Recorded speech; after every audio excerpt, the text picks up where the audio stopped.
কাৰ্যকৰ্তা একেবাৰে মণ্ডলৰ 18 কাৰ্যকৰ্তা সকলো উপস্থিত হৈছে।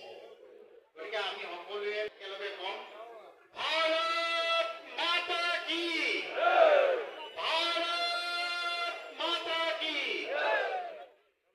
এতিয়া আপোনালোকে দেখিবলৈ পায় বা আপোনালোকে শুনিবলৈ পায় যে পাৰ্লিয়ামেণ্টত যে আমাৰ বিজেপি গভৰ্ণমেণ্টে বা বিজেপি দলৰ চৰকাৰে সংবিধানক অৱমাননা কৰিছে বুলি।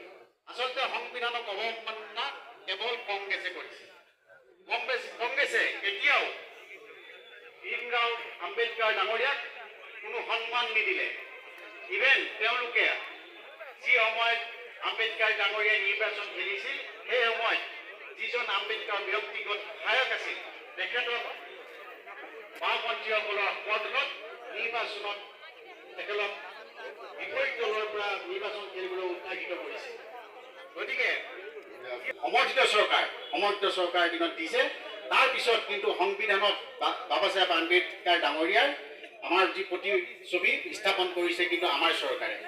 তাৰপিছত যদি আপোনালোকে চাবলৈ যায় যিসকল আমাৰ SC ST ষ্টুডেণ্টৰ কাৰণে যি ধৰণে আপোনাৰ জলপানী ব্যৱস্থা আমাৰ চৰকাৰে দিনত আৰম্ভ কৰিছে।